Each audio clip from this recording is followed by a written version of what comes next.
Welcome to the Fantasy Syndicate Podcast with your hosts, Joshua Poniatowski and Alex Taylor. Let's talk football.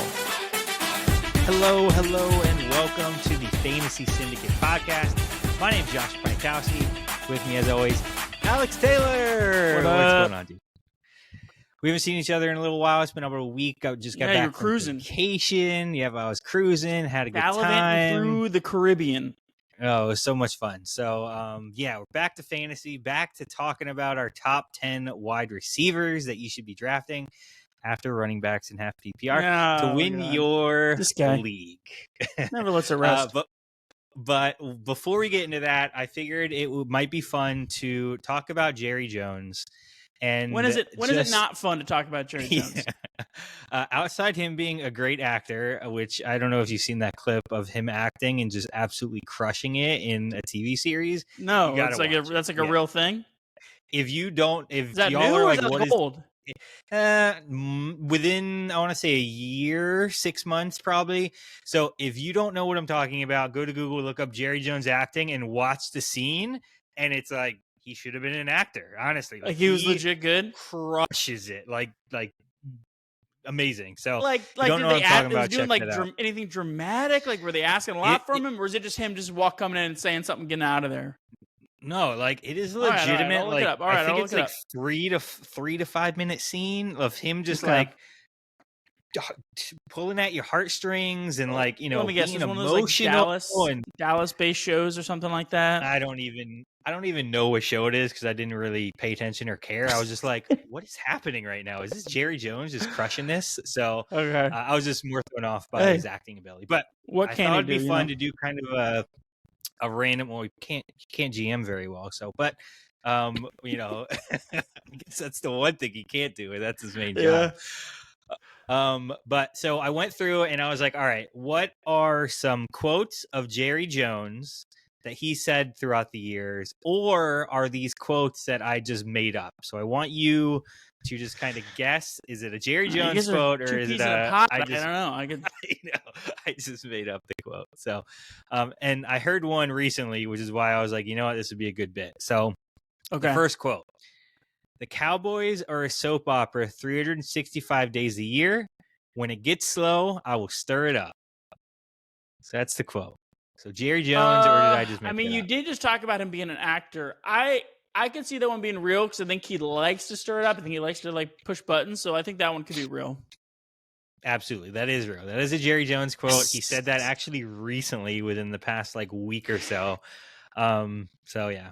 And I guess that's provocative. I could see him like actively wanting to shake things up. So, and they were just evaluated as the number one NFL franchise. So maybe that's a part of it, right? Jerry's a money guy. Like he tries to stir the pot, keep them relevant at all times, even if no press, they aren't like bad football. Press or no, whatever it is, whatever the statement is. Yeah. All press is good press, right? Yeah, there it is. So, all right, next quote, number 2. We've gotten down to circumcising mosquitoes. No, you made. What does that even mean? No, you made that up. This is a Jerry Jones quote. Yep, he said this. He did. I have to remember what the context was because I was going through these quotes and I was double checking them with video sources, and I was like, "This is crazy." I think he was talking about like paying too much attention to something that like mosquitoes are so small. Like that was his reference. Like you're looking too much into this kind of thing. So that's the analogy that came to his brain is wild. I know. Wild. Absolutely wild. Again, general manager, Dallas Cowboys. The next quote, it's like holding 2 handfuls of Jell-O and trying to keep it all in those 2 hands. I can see that one. Yep, that's a Jerry Jones quote. So he was talking about being a general manager, pretty much, like how the challenge it is behind that. All right, that's at least a decent analogy. The circumcised mosquitoes. That was just wild. You're like, all right, holding Jell-O. You're like, okay, it's it's a little goofy, but like that makes sense. Again, still like these quotes are just like, I feel like he goes home and is like, all right, let me come up with some crazy quote that I can put in somewhere. Because again, I'm not talking like this. Jerry's next level. All right, next one. I'm looking up on my back and all I see is my butt. I want a different perspective. So I'm looking up on my back, and all I see is my butt. What is I want a different perspective. On my back? I don't know. It's giving me a brain. No, you made that up. That doesn't even make sense. So, again, another Jerry Jones quote. These were all Jerry Jones quotes. So they're all Jerry? Make any of them up. They're all Jerry. So I just was like, all right, I'm just going to throw 4 Jerry. Man. I'm not making any of them up. Looking up on my back. I don't even know what that means. And I see my butt. Yeah, he used a curse word instead of my butt there. But we're keeping it PG-13. Sure. But yeah, I mean, I think I think this had to do with like Tony Romo being on the team back in 2016. And he was just saying like, I need a different look at things. Again, another Jerry kind of ism that he just threw it out there. General manager, Dallas Cowboys. Is that the last of them? That was the last one. Yeah. So that was the last one. All right. We're going to roll into, pivot back to receivers. I need to take the mic for at least a little bit of a second. This is your moment. This is your moment. You got this. Our loyal listeners will remember last episode I was accosted by Josh with a slew of graphs that I couldn't even really read on the screen. I didn't even know what he was talking about half the time. It vaguely made a point. It vaguely made a point. The whole argument stemmed from it. He didn't even let me prepare at all. That's not even how debating works, Josh. You got to let the person prepare. Come on, what kind of lawyer are you? I was just presenting facts. The point that we were discussing was just that wide receivers are getting drafted earlier and earlier and predominantly like taking over the top ADPs. And I said, well, they're just more reliable lately as far as health and just like, just consistency. Yeah, I mean, half PPR is my default. I don't even think about like full PPR and stuff. So I do a little bit of research on, one, I was looking up health, but then I found a different stat that I ended up liking even more, just kind of came across it. So just looking about health, long story short, you get about 1 game a year more out of a receiver than a running back. Last 3 years, top 10 receivers, collective games played. How many were they out there for? Versus top 10 ADP last 3 years. Running backs, how many games played? It came out to running backs average about 14 games played a year versus the receivers had about 15 games played a year. Said this that top was kind 10? of what I was. Yeah, I just did top 10. I mean, I guess I could have done deeper, but you know. And you said that was last year? Something. Last three years. Last 3 years worth. Okay, 3 years with the top 10s. Yeah. The average added up games played for running backs was about 14 a year per player, 15 for a wide receiver. But what then I found is kind of like a little juicy fact. Mm-hmm. Obviously, I had these lists of top 10s that I was looking at, and I noticed 5 receivers have been an ADP top 10 receiver all 3 years, and only 2 running backs were at ADP top 10 running back all 3 years. So I think it just reinforces that notion that receivers, you know what you're going to get. They're not as like team dependent. Like they do what they do year in, year out. Running backs, like some of them were on the first year, then off of it, then back on it. Cause it's like you're riding that roller coaster. Like Saquon. Saquon wasn't a top 10 pick in 2022 because the Giants were terrible. And it was like, everyone knew he was good, but like you're just at the whim of your team and you never know when your team's going to stink. Your quarterback goes down, all of a sudden you're shot. So I don't know. I just proved that, or at least reinforce that receivers are more reliable, and that's why they've been drafted higher and higher. So 2 points I just want to make from what you said. So you shared running backs get injured more, so they play 1 less game a year, right? Which, sure, and again, in my article I shared, yes, running backs get injured at a much higher rate than wide receivers. That was 100% clear. This tells me, though, right, because we saw that running backs outscored wide receivers, not only did they outscore them, but they also outscored them by playing 1 whole less game than them over that time period. So, again, like when we're talking total points. Yeah. So, again, it's just a wild card. Obviously, it's great to have 2 stud running backs go RB. It's a little bit more uncertainty. Are they going to be on the top 10 next year? Who knows? Some of them are going to crash and burn more often than their receivers will. Okay. Yeah. And, I think that goes into what your draft strategy is. Like my goal is to win a championship and score points. And I feel like running backs give you the highest within the first 3 rounds, I'm trying to walk away with at least 2 running backs in half PPR based off the picks, of course. That's my goal. I just feel like the total points after running back 15 is just, it falls off at that perspective. Running back 5, running back 15. Again, I'm just going I'm off seeing some historical data. Juicy late RBs this year. I don't know. But and they might finish. It's different they discussion. might finish, right? Running backs overperform, at least based off the data I looked at, than wide receivers at ADP. And that goes back to team perspective. And like you were talking about, like their opportunity and how their team's doing, things like that. So yeah. All of a sudden, year over end, all of a sudden some offenses just click and they're just humming. And then that running back's eating. And then sometimes you lose your O lineman, your QB gets a little banged up. Well, all of a sudden they're just dysfunctional. A new coach comes in.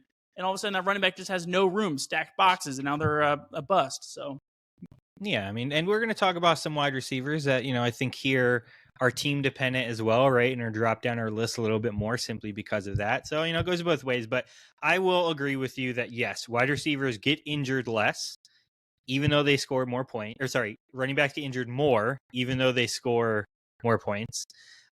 And there is more fluctuation in, I would say, like the top 10 running back tier because of teams and opportunities. However, when we draft, we don't draft that way, right? Like we draft, all right, ADP, Jamar Chase, spoiler alert, wide receiver 1, right? Like we're not going into it like, oh, he's going to finish as wide receiver 10 this year because of injuries or team.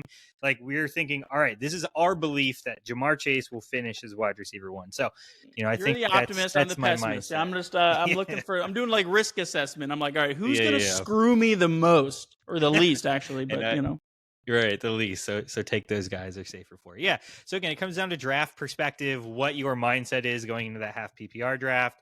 I'm more of a home run. I want to go for it. Alex is more of a, let me play it safe. Maybe I can make it to the playoffs and figure it out. I splashed late.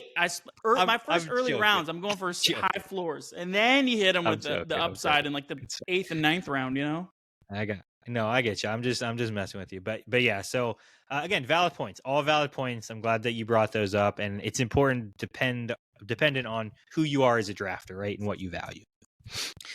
So sticking with the wide receiver narrative, I'm just going to share my screen quickly. I developed a wide receiver projection model. So I developed a wide receiver projection model. Essentially, it takes in data from the past 3 years from these wide receivers, from quarterbacks. It looks at projected team target share, red zone opportunities, red zone touchdown opportunities, historical non-red zone TDs. I'm not going to go too much into this. I think I'm going to kind of create an episode just looking at this model. Gives you kind of final results and what score here. Again, it's not going to be 100% accurate, but I thought it was neat to see maybe some outliers based on history and based off what they've done in the past to give us a better perspective. So I tried to use this in a way to kind of make my rankings this year as well. But T. Higgins at 4 is pretty bold, but hey, I mean the guy's crazy insane when he's wild out there. Yeah. Yeah, when he I does great when work I saw every that, time he I plays. was when I saw that, I was like, that's insane. Like, obviously, I'm not going to put T. Higgins in my 4 spot, but then I went back and I looked the past couple years, and if T. Higgins would have stayed healthy, wide receiver 3 finish, wide receiver 8 finish, wide receiver 8 finish. Like past, I think 4 years, 3 of them would have been top 10 wide receiver finishes. So when he's on the field, he's just insanely elite. But it goes back to that injury, right? That risk assessment that you have, especially with these wide receivers. He's off my board. No, not off my board, but I'm not taking him high. I gotcha. Because I had him last year. And he was a pain in the butt. Oh, I love T. I traded for him at the right time. I wrote him, to semis, but it was nice. Working for you. You just got a horseshoe up your butt. All right, so Alex, you got a fun. Yeah, it could. He did say it for himself, though. All right, you got a fun fact for us, right? A wide receiver fun fact. I did. Yeah. So I was doing, my wide receiver deep dive. So Josh, I was looking at. I kind of capped it at about like 140 was where I saw the last dude. 100, the top 140 receivers in the NFL. I mean, there's more right now because we got camp bodies and stuff like that. But same like 140, so pretty deep. So I mean, these are all guys who are going to make active rosters in the NFL at exclusively the wide receiver position. Of the 140 wide receivers, how many of them have a name that is pronounced? There's some different spellings, but pronounced Jalen. 140. Okay, so just wide receivers. So I saw a post about Houston. Yeah, because I saw a post about Houston, and they have like 6 Jalens on their team right now, all over the field. I think 7 Jalens, maybe. I don't know if that's where you came up with this idea. No, I didn't see this anywhere. I was just going through the list, doing my rankings, and I was like, why are there so many Jalens? All right. So 140, I'm going to go with 15. Oh, that was a little crazy. But it ended up, it was 10, which is still 10. Okay. 7%. Thinking like Jalen Hyatt, Yeah, I'll give you the list real quick. I'll give you the list. Start, in order. Jalen Waddle, Jalen McMillan, Jalen Coker, Jalen Noel, rookie for Houston, Jalen Royals, rookie for Kansas City, Jalen Tolbert, Jalen Naylor, Jalen Lane is a rookie for Washington, Jalen Hyatt, and Jalen Polk. That's 7% of the NFL wide receivers are pronounced Jalen. So there's a couple different spellings in there, but what's going on? Is there something in the water? I just got to name my kid Jalen, and then he's going to be a stud athlete, or what happened? Yeah, I mean, so stud athlete as in making it to the NFL, but not necessarily super fantasy relevant, right? So this tells me that if you got a Jalen, he might be middle of the pack, like fantasy relevant, and not top 10 wide receiver out there. Yeah, it's true. Granted. Yeah. But yeah, that is. I'll be okay with making an active roster for 2 years. Yeah. You said you had a fun fact yourself, 7%. Though, right? I do, yeah. So when I was looking at the wide receiver data, making my model, I tried to look at which wide receivers were red zone threats and which wide receivers were, scoring outside of the red zone. And as I was doing this, I was like it was almost like it hit me, and it seemed obvious, like a well-duh situation. But over the past 3 years, when I was looking at this data, 89% of wide receiver touchdowns, which again, this might be a duh, happened in the red zone, right? And so 89%, which it makes sense, 9 out of 10 in the red zone. That's where, so 9 out of 10 touchdowns essentially are happening in the red zone. So it makes me think about when we fantasy production points, touchdowns for wide receivers based on half PPR or PPR is about 10 to 20% of usually the wide receiver's fantasy points on average. It depends on the wide receiver, of course, who's more touchdown dependent, but it floats around that range. So it just made me kind of put it into perspective about all right, who are red zone threats who are actually getting these opportunities, and who's making opportunities outside of the red zone? Like Jamar, he was crazy. Him and T were one of the best in the league at scoring touchdowns outside of the red zone. And even in the red zone, Jamar had been lights out too. Yeah, so. I mean, I guess it's, you said 1 out of 10 is outside the red zone. I guess obviously that's over 20 yards. I would just be curious what the percentages of completions, all completions that are longer than 20 yards in the NFL, Yeah, like completed passes. I gotcha. Is that higher or lower than that 10% mark? I don't know. Yeah, I'd have to. Again, I have a QB model too that does look at explosive plays and deep balls, so I'd have to go look at that. But I just thought that was a cool fact, and especially some people I know are in some crazy leagues that are like touchdown only, or you get a point for touchdowns. Those are so wild. I mean that I would feel like is even a bigger factor in looking at where people score. And crazy enough, we always talk about like touchdown, like regression to the mean, either going up or down. That kind of proves that point. What were you saying about Ladd? Yep. Ladd. So I mean, again, we only have 1 year of data, and some of these guys I used 3 years of data for him, for them, like Diggs and Jamar and JJ, because we have it. But Ladd was number 1 in red zone touchdown percentage, based off of the scoring of projected red zone targets and what he actually scored. So again, he was really in a good way or bad way, like he was good, really efficient. Good way. Okay, but like, is he getting enough targets, or is it just that the targets he made touchdowns out of? Yes, yeah. So the targets that he had, he made touchdowns out. So I would almost say maybe that gives me like produce. Pause that like he was too maybe efficient, and then it would bit. regress, back to the mean again. It was very, very high. So, I mean, it was better than Jamar. So, I mean, it's realistic expectation that from a touchdown perspective, and I'd have to look. I think he scored 6 touchdowns last year. But again, maybe he won't have as many in the red zone, which 90% comes in the red zone. So especially with Keenan Allen being there now. So maybe that drops him a little bit low. I was wondering if you're going to bring that up, because I remember you were screaming about that last episode. You're like, why is Keenan Allen not on a team? Yeah. The man just didn't want to do OTAs and didn't want to do training camp, and then that's it. That's all it was. 100% right. That's he just wanted to get paid and jump in when he was ready. So yeah. Okay. All right. Well, we're going to roll through our top 10 fantasy list. Remember, as we do this, we have tiers. Me and Alex tier system is a little bit different, but we'll shout out when we get to those tiers. Tiers are wild. So Alex, I'm gonna let you roll with it like we typically do, and I'll just kind of piggyback off who you got. All right. I mean, obviously, everyone in the world's number one, Jamar Chase. I mean, what is there really to say? I mean, last year, Triple Crown winner, most receptions, most yards, most touchdowns, and it wasn't even close in any of those. Last year in half PPR, he beat out the next highest, JJ, by almost 74 fantasy points in half PPR. That came out to about 4.4 more points a game than second place. That's just a wild gap.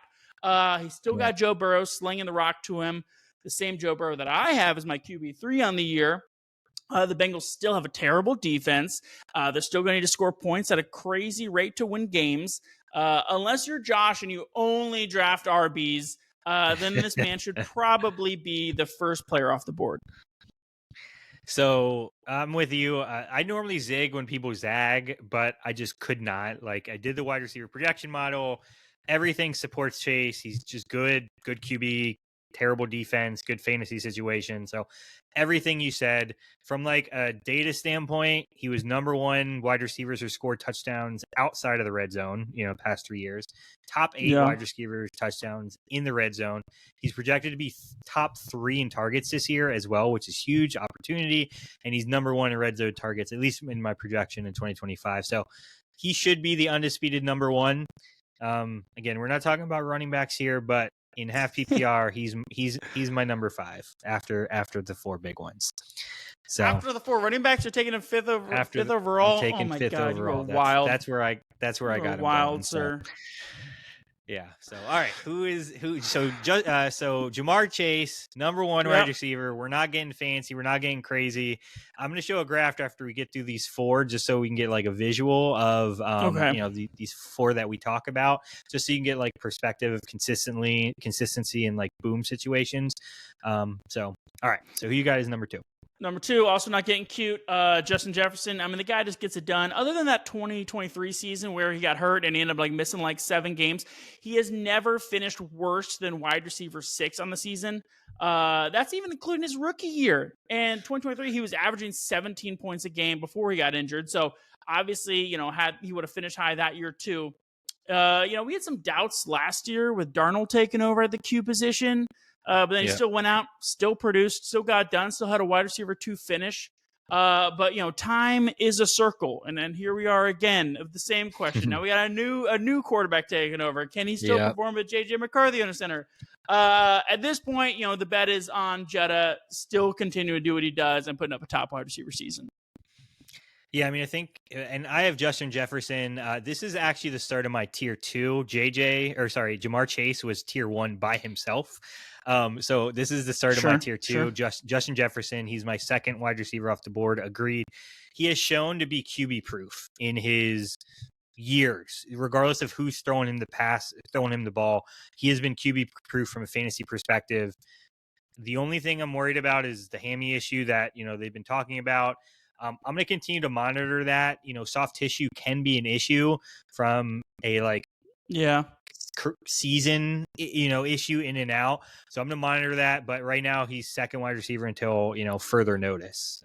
Trust me, as a Bucs fan, I know all about lingering hammies. Mike Evans by week 6 has got a lingering hammy that they talk about every week. But he still goes second, gets us 1,000 yards. All right, moving on to my number 3, and this is actually gonna be the end of my tier 1.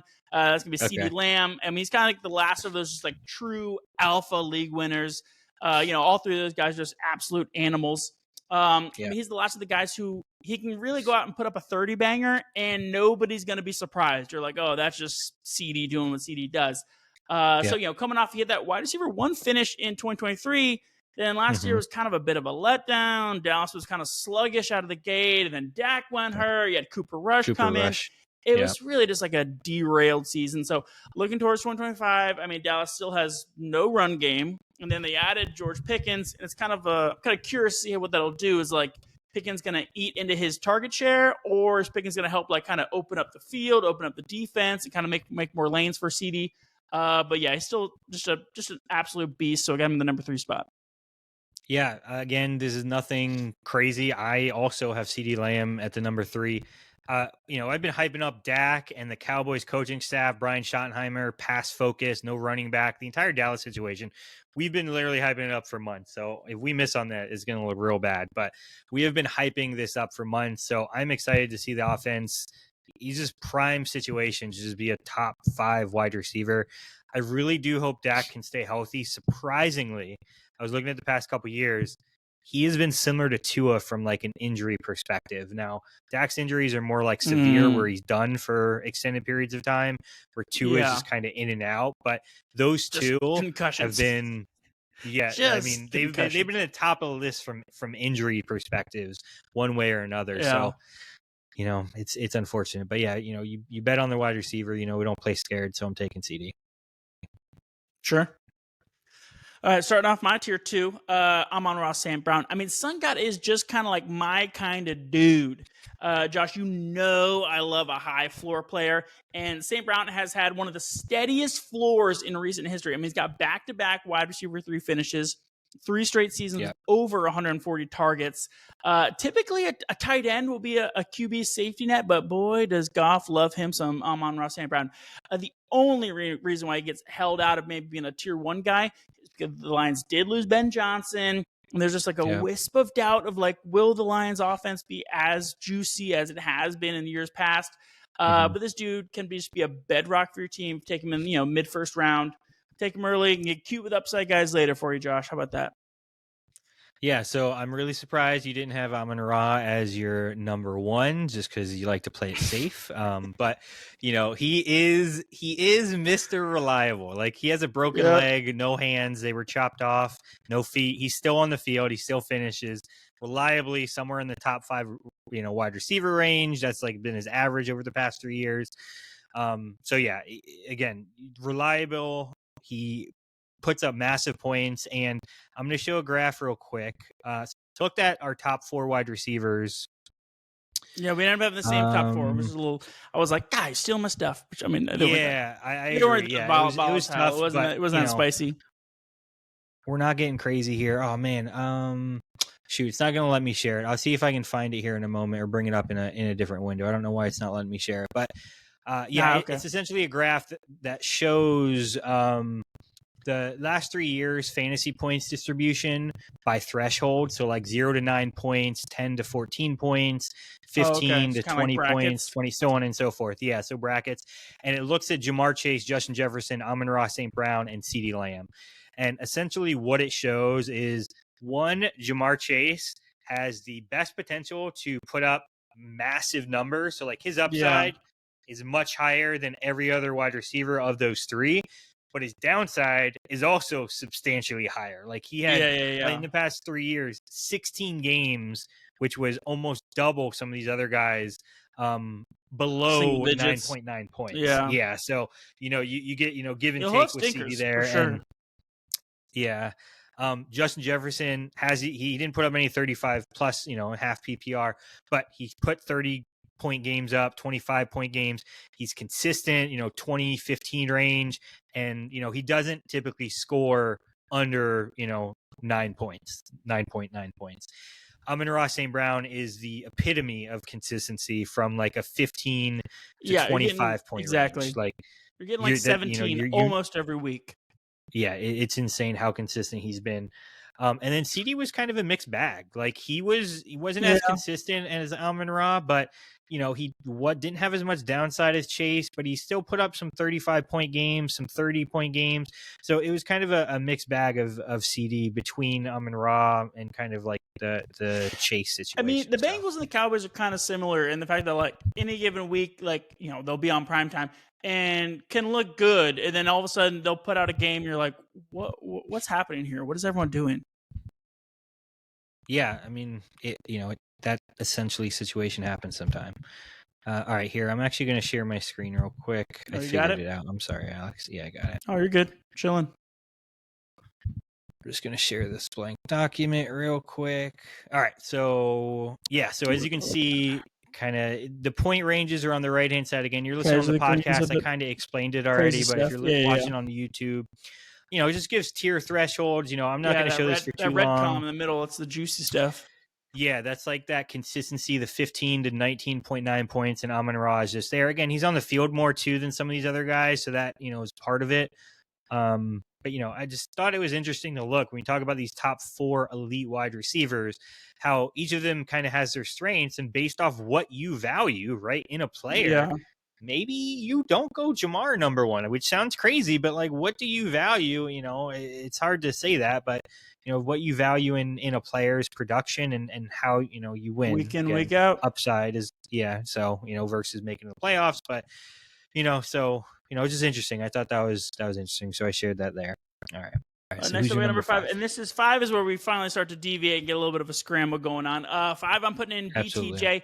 My heart still hurts a little bit because he was like one of my guys last year. And all my drafts, I either got sniped or like, the auction, like I would run out of money I know. I was and I tried to trade every league. I would try to trade people. They're like, no, I couldn't get anything worked out. And then he just goes out and just like blows up on the scene. I mean, especially down the stretch. I mean, from week 13 on, he was wide receiver 3, and he was doing that with Mac Jones under center. Now, an argument could be made that maybe T-Law being back is a downgrade for BTJ. I don't know. Maybe. Depends on what you think about T-Law. But they did also bring in offensive-minded coach Liam Cohen from the Tampa Bay Buccaneers. Thank you very much. The Jags also drafted that young phenom, Travis Hunter.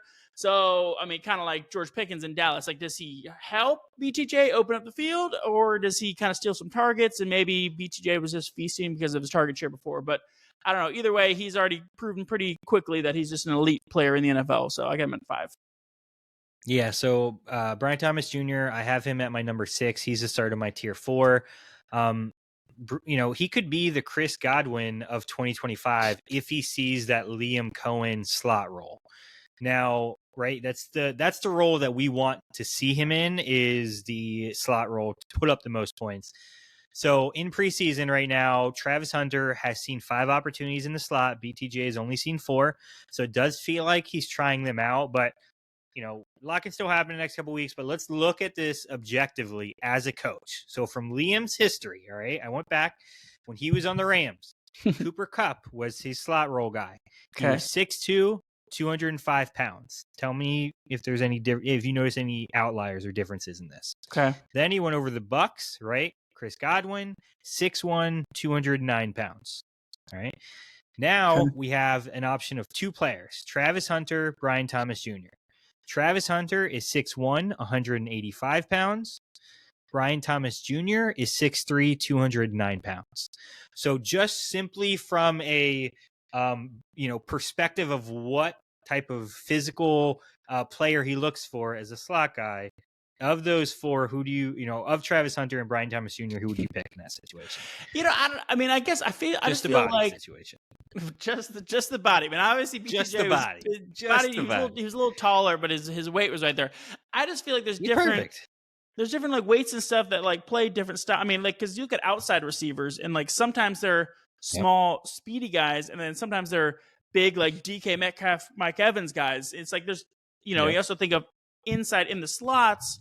Sometimes you got small little Edelmans doing zigzags, and then sometimes you got kind of like a bigger like possession receiver guy who's just in there to kind of almost be tight end-esque. So yes, I mean obviously your weights. I mean I just have BTJ at my 5 spot. So I mean obviously I'm pro him and pro the Liam Cohen system, but So I just don't know if you can base it just off of of course. That's body weight. I agree. That was like all right. I was throwing spaghetti, seeing if it would stick. All right. So, but on top of that, all right. So, regardless of the body situation, last year Brian Thomas Jr. finished number one in the NFL with 3.12 yards per route run. So he was the most efficient wide receiver out of the slot in all of the NFL as a rookie. He also finished and broke NFL rookie receiving records and NFL touchdown records, again, as a rookie.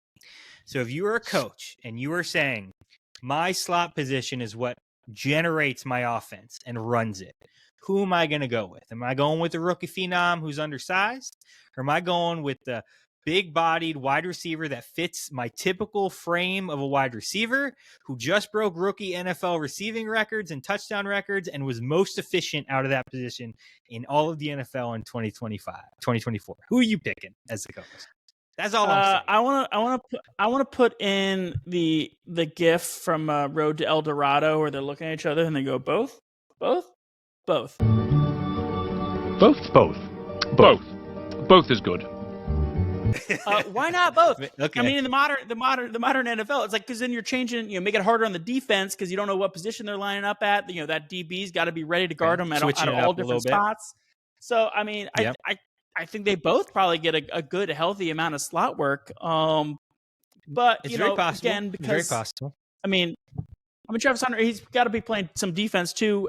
We don't know totally how much yet, but yes, obviously BTJ is, clearly going to be drafted way in front of him. So there's a reason for it. And the last stat I'll give is about Travis Hunter. So last year he played 93% of his snaps out wide at wide receiver. That was the year he really broke out as wide receiver. He played about 70% in the slot the year before that, where, yes, he had a productive wide receiver season, but it was not like his last year. So just some kind of anecdotal data from his college production and where he played historically. So, all right, that's all I got about my number 6, Brian Thomas Jr. Who you got next? In my number 6, I put Nico Collins. I feel like Nico is kind of this generation's Mike Evans. Not that Mike Evans is like a different generation, but like, a little bit older, where they're just like an absolute baller, but for sure he's going to miss like 4 games a year with like a tweaked something. I mean, we're 4 years in and he's never played a full season in his career. But the connection with Stroud is very clear. I mean, after 4 weeks last year, he had over 100 more receiving yards than the rest of the NFL. He was the clear yards leader, reception yards. Mm-hmm. He had a couple decent games, when he came back from that injury, but it definitely wasn't his usual explosive self. Stroud also seemed to be regressing a little bit last year. And then the Texans trade away Larry Tunsil with their already below average O-line. So, there's like a little bit of concerns, but when he was on, this guy's just a dude, and I put him at wide receiver 6. Yeah, so I have Nico at my wide receiver 7. If he stays healthy, he's a top 5 wide receiver. I don't think there's any questions about it. He was scoring as much as Jamar Chase was through the first 5 weeks of last year. Yeah, Houston had to shift to a run focus with Mixon after all their injuries. They don't have an offensive line right now, so there's a lot of worries about Houston. They got a new OC, in Nick Caley. So, he's from the McVay system, so it should be somewhat pass focused. But he's also 25 to 27 years old, which is like the wide receiver sweet spot for breakouts. And as I'm kind of thinking through this, I'm going back and looking at all these wide receivers, and Jamar Chase is 25, I believe. JJ is 26. CeeDee is 26. Amon-Ra St. Brown is 25. So some of the big names are in their sweet spot wide receiver, area. Yeah, draft him early, Josh. Yeah. So, I'm thinking about it again. It's hard. It's hard to always lean into that running back situation. So, just something to consider for sure about the wide receiver production and that. Think about it, yeah. Production and that sweet. But yeah, I got him my number 7. If he's on the field, he's scoring you a massive amount of points. And again, he's my tier 4. With BTJ and a couple of these other guys. So, all right, who you got next? Next up is my number 7. He's my tier 2. That's going to be Puka Nacua. I mean, if we did this episode like a couple weeks ago, I probably would have had Puka as my wide receiver 5. I mean, I love his game. But Stafford just has this like lingering back concerns, and like the report every day the reports from McVay are like really kind of sketchy. So it's a little, I'm a little uncertain, and that's kind of what made me drop him from like wide receiver 5 down to wide receiver 7. But Puka's an animal. I mean, he had kind of problems himself staying on the field last year. But when he was there, I mean, his efficiency numbers were insane. His target share was crazy. I mean, he's still just shy of 1,000 yards with only 11 games. And 2 of those were like banged up games too. But Devontae is in town now. So, I mean, that target share will probably take a slight bit of a hit. But Stafford and the Rams have proven that they can support multiple alpha receivers. So I'm not really too worried about that. The moment I see a TikTok of like Stafford doing like a backflip in the locker room, and like it's like he's looking spry, right. I'm like, I'm shooting probably back up to wide receiver 5. But for now, Puka is my wide receiver 7. Yeah, so I have Puka in my wide receiver 5.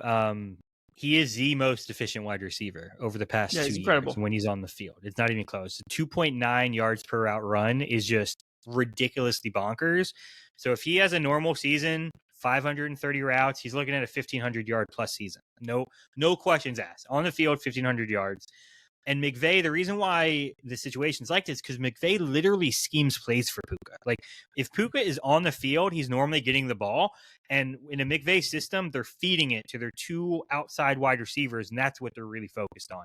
And obviously, Kyron pounding the rock. So I just like him at 5. You get huge upside with him. I feel like he's value guy, going outside the, top, like you said, top 7 based on where you have him ranked, and has the potential to be massive if he's on the field. Like, it's not a scheme situation. It's not a I just feel like if he's on the field, he's going to be productive and put up a top 5 wide receiver number. Just his health and Stafford's health is the only thing we need. Yeah, the and back it's one of those like we can look back worrisome.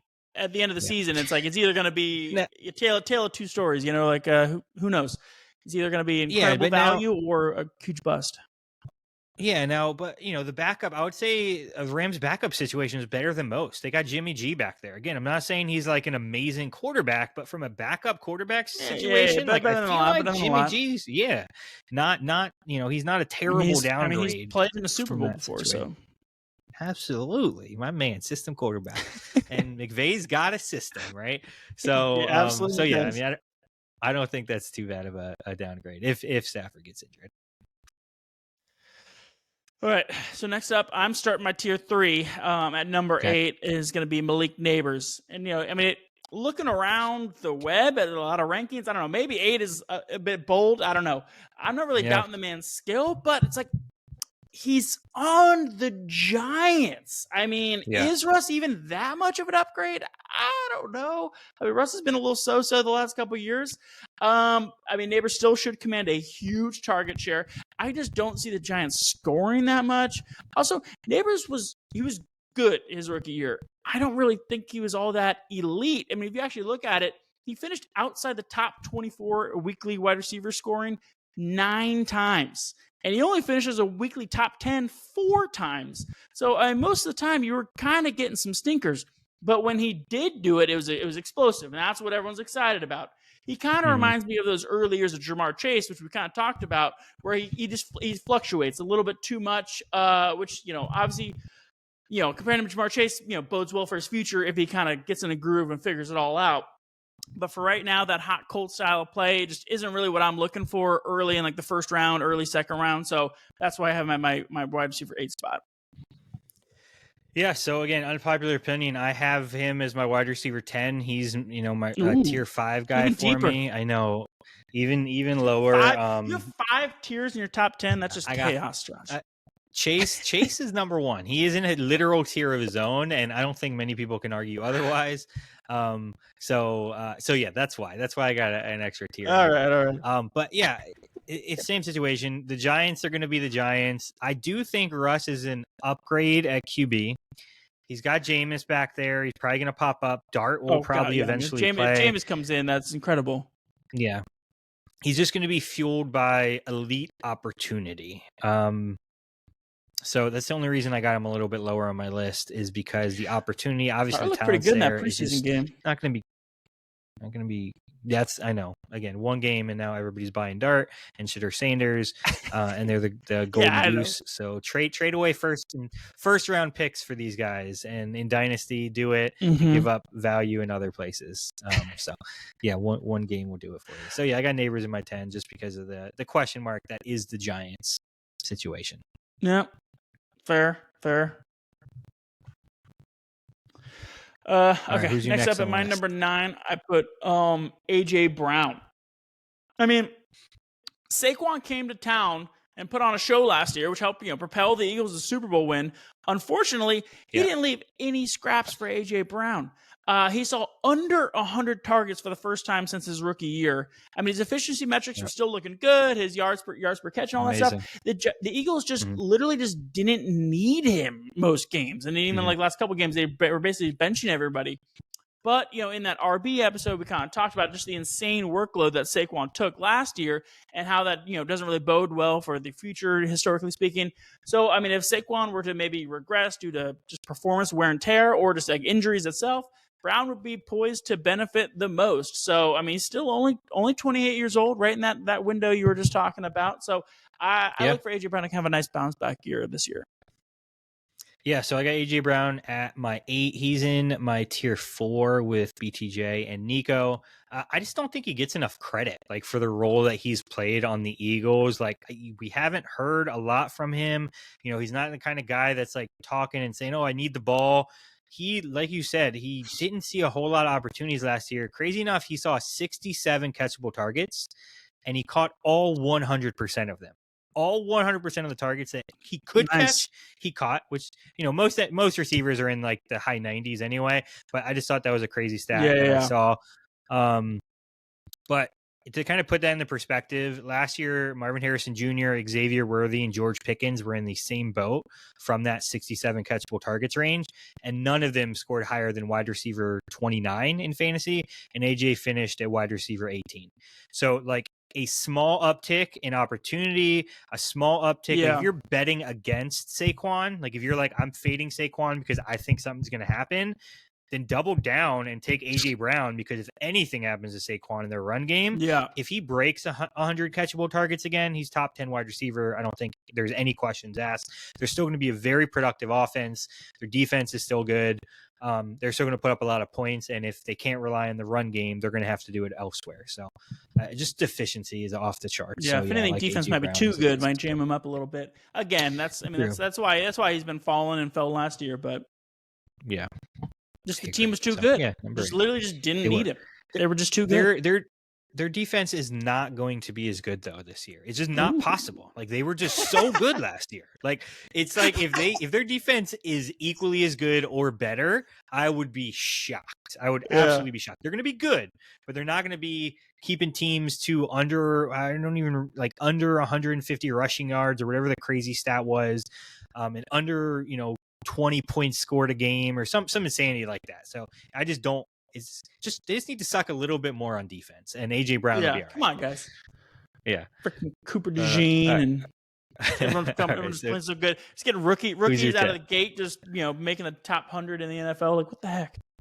Yeah, you picked him up. In okay, my last one, my number 10 spot is gonna be Drake London. I mean, it seems like we've been talking about London for like years. He's just on like the cusp of breaking out and like kind of asserting himself. And he was kind of decent last year, and then Michael Penix took over, and then he did kind of explode those last 3 games. If he could maintain that over a full season, which obviously we don't know yet, I mean, he'd be probably in conversation for wide receiver 1 the way he was playing. He's a clear lead dog in Atlanta. He had a 37% target share. He actually finished third in the year, third in targets last year with 158. That's more than JJ, more than CeeDee. Obviously, London's success is directly tied with how Michael Penix is playing. So, if you're a believer in Michael Penix, you take London high. If you think he's going to be a bum, then maybe avoid him. But I think if he works out, you're getting first-round value in the second round. Yeah, I don't fault London being anybody's top 10. Penix is the biggest question mark. In preseason, obviously he's limited snaps and stuff, but they've had like a 40% target share or something, and what it was that they've thrown the ball to each other. So there seems to be a very strong connection there. I'm just not sold on Penix. I just am not, and I think the team is going to run through Bijan as much as they can, especially if Penix struggles. Granted, Kirk Cousins is still alive and well and living on the Falcons. Comeback player of the year, maybe. If Penix doesn't work out, why would they not slot in Kirk and be like, all right, we need to win some games. Let's see if we can go on a run. So, we saw it multiple times with first round picks who didn't pan out. Bryce Young got benched, and then came back in, and then Anthony Richardson. We got a couple guys that it happened to. So, it's not out of the question there. So it's a tough, tricky situation with London. London's stats kind of were stinky with the Cousins, so hopefully not. Yeah. So, again, there's a lot of uncertainty, I think, in that QB room, which, again, it makes sense why London's a little bit lower on your ranking. And he's probably my 11, somewhere around that range. And, I could see him being higher. All right, so who rounds out your top 10? All right, so, again, this is starting my tier 5, which is where I have my number 9, Tyreek Hill, the man, the myth, the legend, the guy who everybody has forgotten about. So this is probably the riskier draft pick from a wide receiver perspective, especially him being in the top 10. But I don't draft scared, okay? The upside for Tyreek, YOLO, baby, and for Miami is, I would say, almost, not as high, but almost as high as CeeDee and Dak, okay? The main difference is that Tyreek is 31. Where CeeDee is 26. So there's got to be some, regression, small amount. He's not a 26-year-old wide receiver. But the one thing he has going for him is that Jonnu Smith is no longer on Miami. And he had 111 targets as a tight end last year. Yeah, that's crazy. 111 targets on Miami's team. Came out of nowhere. Who has now been vacated, right? Completely vacated. So they have Achane, Waddle, and Tyreek to now throw to. Granted, they did sign a 45-year-old rapper who's filling in at tight end. So, maybe he gets some opportunities. 45.